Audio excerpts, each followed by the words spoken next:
ഞാനൊരിക്കലും ഒരു വിജയ് ഫാനല്ല. എങ്കിലും എല്ലാ വർഷവും വിജയുടെ ഓരോ പടങ്ങൾ ഇറങ്ങുന്നതാണ്. ഫസ്റ്റ് ഡേ കണ്ടില്ല എന്നുണ്ടെങ്കിലും സിനിമ എപ്പോഴെങ്കിലും കാണുന്നതാണ് വിജയുടെ. പക്ഷേ ഈ റിലീസ് ഡേറ്റ്, ലാസ്റ്റ് പടത്തിൻ്റെ റിലീസ് ഡേറ്റ് മാറ്റിയപ്പോഴേ ഒരു ചെറിയ വിഷമമുണ്ട്. കാരണം ലാസ്റ്റ് പടമാണ്. അപ്പോൾ ആരാധകർ എല്ലാവരുടെയും പോലെ എനിക്കൊരു ആകാംക്ഷ ഉണ്ടായിരുന്നു, എന്തായിരിക്കും സിനിമയുടെ ലാസ്റ്റ് പടമാണ്. അപ്പോൾ ആ പടത്തിൻ്റെ നല്ല എന്ത് കണ്ടന്റാണ് പുറത്ത് വിടുന്നത് എന്ന് അറിയാനുള്ളൊരു ആകാംക്ഷ ഉണ്ടായിരുന്നു. പക്ഷേ ഈ ഡേറ്റ് മാറ്റി വെച്ചെന്ന് പറഞ്ഞപ്പോൾ ഒരു ചെറിയ വിഷമമുണ്ട്.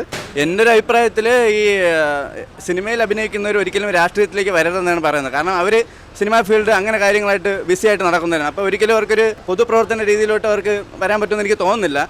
എൻ്റെ ഒരു അഭിപ്രായമാണ്. പക്ഷേ രാഷ്ട്രീയത്തിൽ വരാതെ സിനിമയുമായിട്ട് മുന്നോട്ട് പോകുന്നതായിരിക്കും നല്ലത്. കാരണം കോടിക്കണക്കിന് ആരാധകരുണ്ട്, പല ഇതായിട്ട് ഉണ്ട്, യുവത്വങ്ങളും അല്ലാതായിട്ടും ഉണ്ട്. പക്ഷേ ഒരിക്കലും അത് കളയരുതെന്നാണ് പറയുന്നത്. രാഷ്ട്രീയം വരുമ്പോഴേക്ക് തമിഴ്നാട് കൂടുതലും ഈ സിനിമ കാണുന്നവർക്ക് കുറച്ച് മുൻഗണന കൊടുക്കും. കാരണം അവർ സിനിമയിൽ എന്ത് കാണിക്കുന്നു അതാണ് രാഷ്ട്രീയമായിട്ട് അവർ കാണുന്നത്. പക്ഷേ കേരളത്തിൽ ഒരിക്കലും അങ്ങനെയല്ല. കേരളത്തിലുള്ള അത്യാവശ്യം ബുദ്ധിയുള്ളവരാണ്. ബുദ്ധി മീൻസ് അങ്ങനെയല്ല, തമിഴ്നാട്ടിലുള്ള ബുദ്ധി ഇല്ലയെന്നല്ല പറയുന്നത്.